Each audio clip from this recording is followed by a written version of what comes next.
Don't. I didn't know you was coming. Hello, I'm Games Radar Executive Editor Andy Hartup, and I'm joined by Senior Writer Dave Houghton. Hello. Who has been given an exclusive look at Mafia 3. Oh, I have. And it is rather good, isn't it, Dave? It's very, very, very good. Yeah. So, let's first of all talk about, give us a rough overview of what it's about. Okay, Mafia 3 picks up a couple of decades after Mafia 2. Complete change of setting, change of protagonist now. We've moved on to 1968. It's set in New Bordeaux, which is definitely not New Orleans, except for being exactly like New Orleans in 1968. Yep. You now play Lincoln Clay. He's an ex-member of the Black Mafia, just come out of Vietnam. Obviously, he's a kind of a one-man microcosm for all of America's major concerns at the time, with civil rights, the Vietnam War, etc., etc. Your black mob guys have been screwed over by the local Italian mob, and it's now your job to kind of put everything aside to avenge that. Okay, excellent.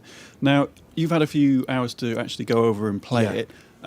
Tell us a little bit, first of all, talk to us about the structure, because there's some debate, like the previous Mafia games were not like free-roaming open world. No. But this one is more that way, but still is constrained, right? Yeah, it's really interesting. I was kind of worried as a big fan of Mafia 2, because Mafia 2 arguably is not an open world game, as you say. It's set in an open world, but it's basically a very well curated, very mature linear action game that sort of has a really big film set built around it, really.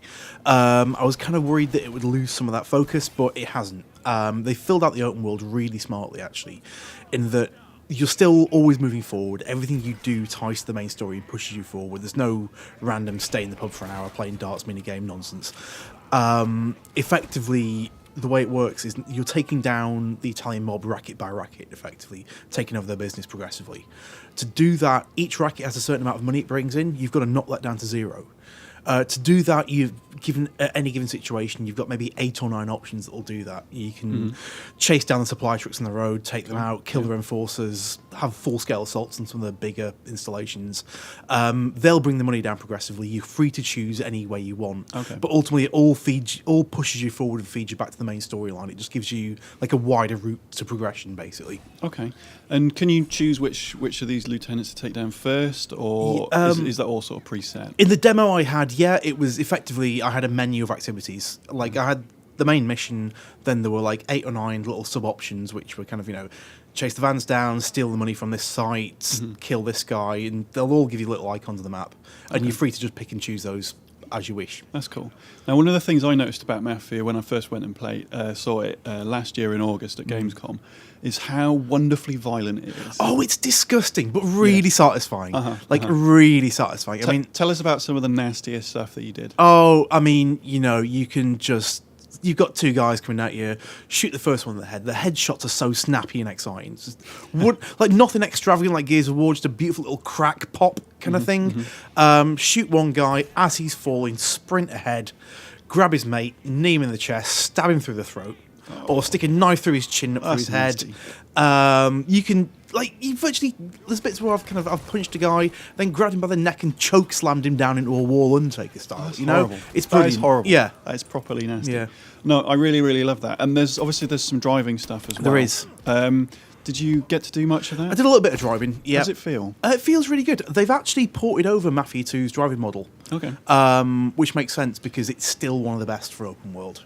It's got that perfect blend of madcap kind of craziness and proper chuckability of your cars, but you still feel there's a definite kind of driving game purity to it as well. Because it makes sense. They've got it's been modded slightly, but they've got one of the guys who used to work at BlackRock who did Split Second. Oh yeah, kind of working on that. So they've got real driving game guys working on it. Good, yeah. But they've had to. I was chatting to them and they said they've changed very little because it's just Mafia 2's was so damn good to start with. The cars are slightly sexy, slightly more modern as well. They're a little bit more modern because it's the late 60s, so you've got these giant muscle car boat type things flipping around. But the extra weight on those things just feels really good. Cool. Yeah.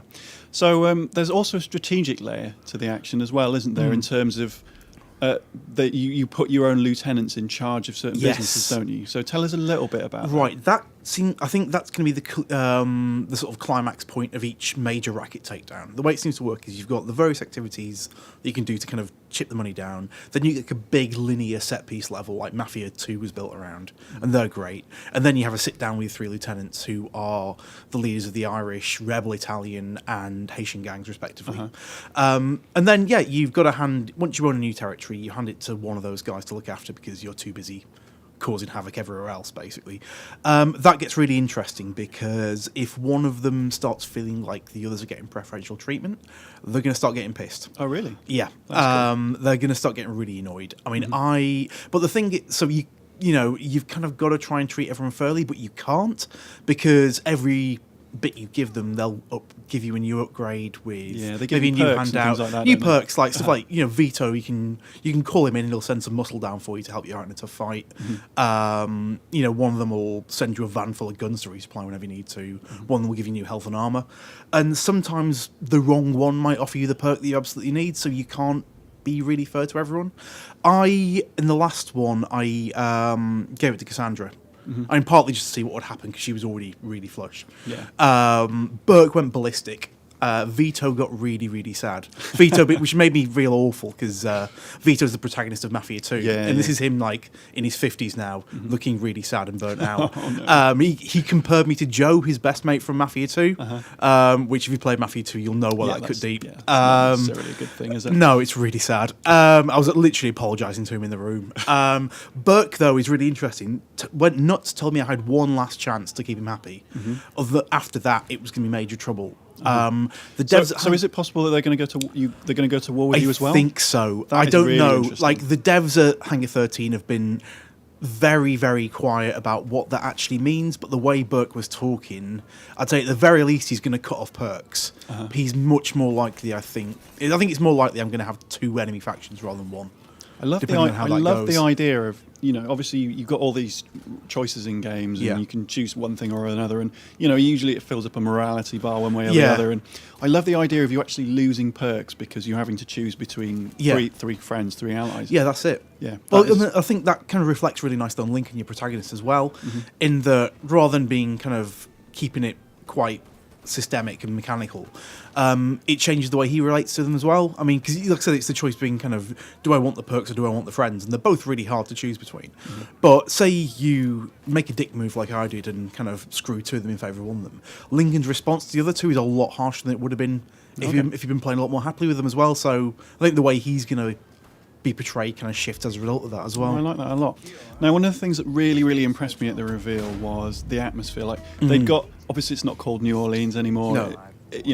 They got the look and feel of it absolutely spot on, and the soundtrack was incredible as well. They got Jimi Hendrix in there, Rolling Stones. It was amazing. Have they sort of retained that kind of atmosphere? Yeah, I mean, the thing that Mafia's always been great at is that immensely evocative kind of sense of time and place. And yeah, it's spot on. There's that really lazy, hazy kind of summertime like heat to the place, but that really nice kind of. We stayed in one part of the central city, but even within that, there's such a hugely eclectic kind of really detailed kind of sense of architecture and life and kind of culture there as well.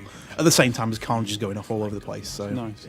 Now I'm going to finish off by asking you a really unfair question. Yeah. Obviously, there's loads of games coming out this year, loads of stuff we're excited for.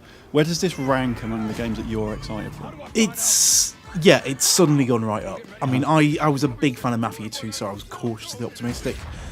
For me, it just hinged on how they were going to expand the open world action without losing the kind of narrative purity. And it feels like they found a really smart way of doing that, and it plays just great at the moment. So, I'd say it's pretty much up there now. Cool.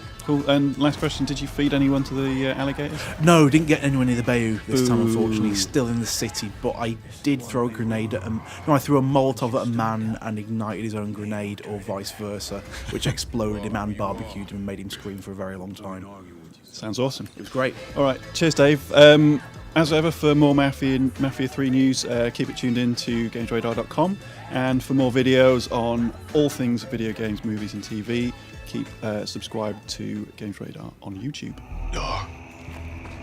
Hungry. By the time it's through with you.